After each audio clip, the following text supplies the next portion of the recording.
pH tanah itu pH yang balance, yang seimbang, yang netral, di mana ketika pH netral ini ketersediaan unsur hara terjaga, aktivitas mikroba pun sangat baik, sehingga dari kedua poin ini bisa membuat tanaman itu pertumbuhannya lebih maksimal.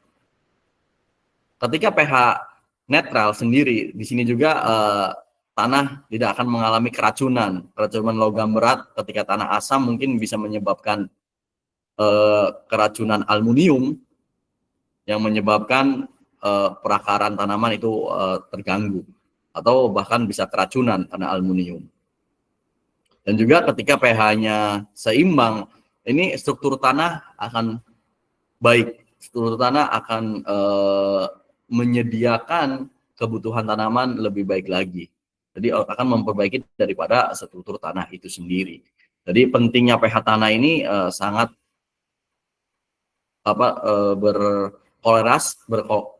berkorelasi dengan pertumbuhan tanaman dan juga produktivitas tanaman. Oke. Next. Berikutnya adalah tentang porositas, di mana porositas tanah sendiri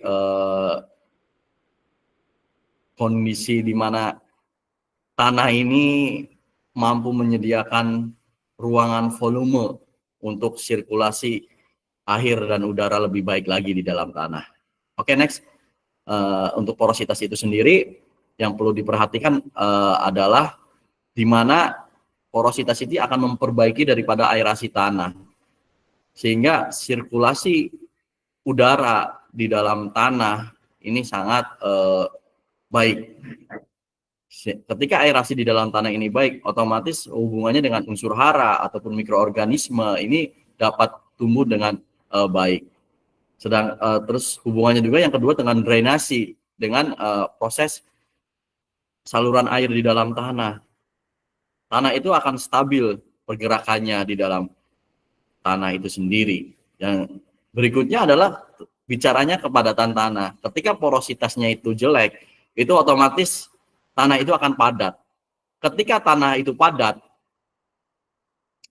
pembentukan akar itu akan bermasalah. Karena kepadatan tanah akan menyebabkan akar itu pertumbuhannya bukan memanjang, tapi akan melebar.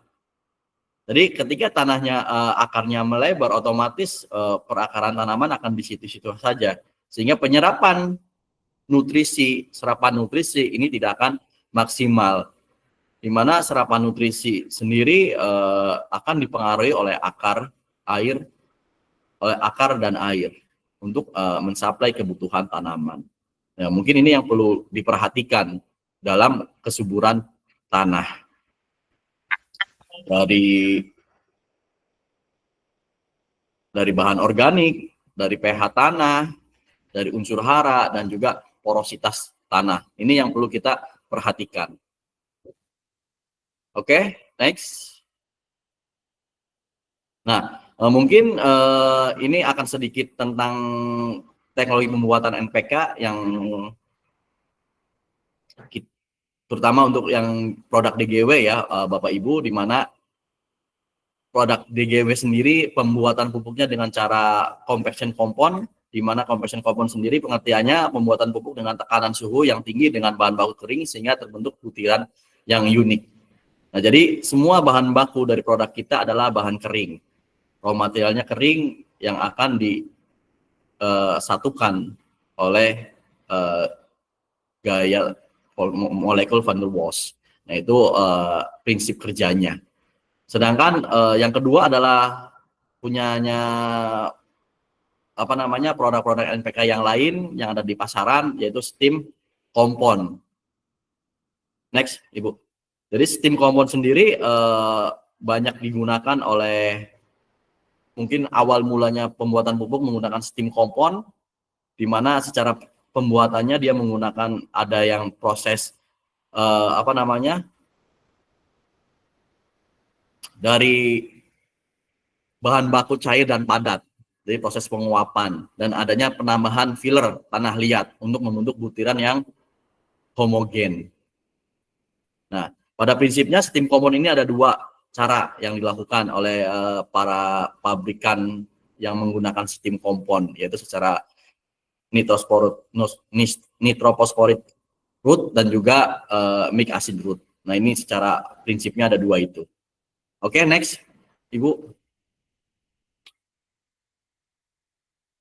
Nah, di sini perbedaan raw material yang digunakan untuk pembuatan pupuk secara teknologi compaction dan juga teknologi secara steam kompon.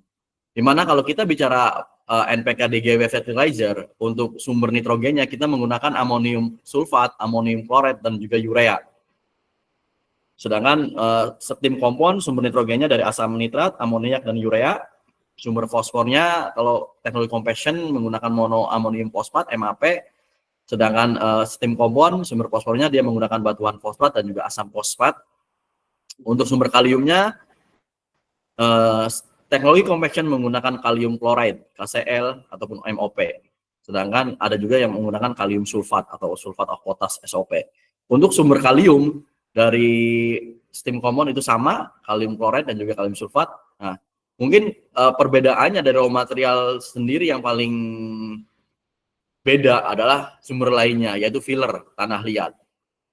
Kita bicara steam kompon itu menggunakan asam sulfat dan juga filler, tanah liat.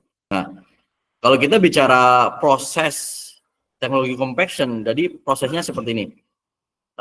Jadi prosesnya adalah raw material yang sudah dihitungkan sesuai dengan formulasi, ditimbang sesuai formulasi nitrogen, fosfor, kaliumnya, dan unsur hara lainnya itu ditimbang, setelah itu disatukan, di mixing.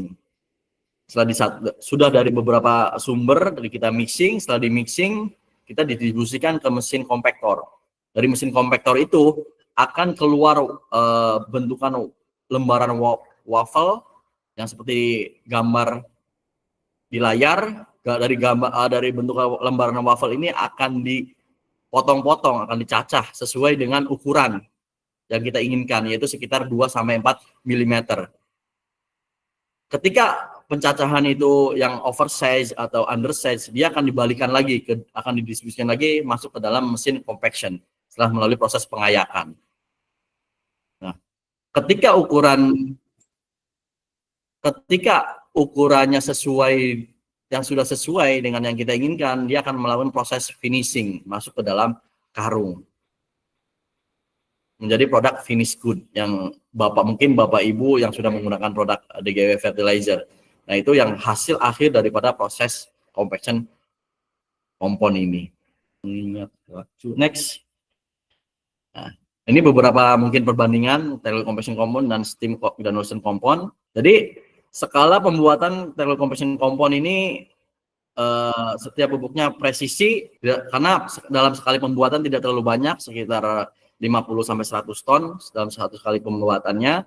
Melalui proses compaction granulasi dimungkinkan untuk membuat spektrum informasi yang lebih luas sesuai yang kita inginkan. Kita bisa merubahnya dengan cepat, dan juga formulasi pupuk majemuk diproduksi secara akurat di setiap butirannya tanpa filler tanah liat. Jadi mungkin ini perbedaannya, kita tidak menggunakan tanah liat sama sekali dalam pembuatan NPK compaction karena bahan baku kita adalah kering.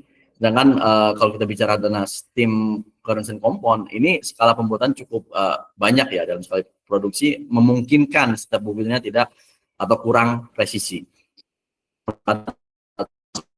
Granulasi konvensional secara proses granulasi uap, dan juga mungkin di beberapa literasi menyatakan menggunakan 5-20% tanah liat atau filler. Jumlah filler yang digunakan akan tergantung pada formulasi NPK itu sendiri.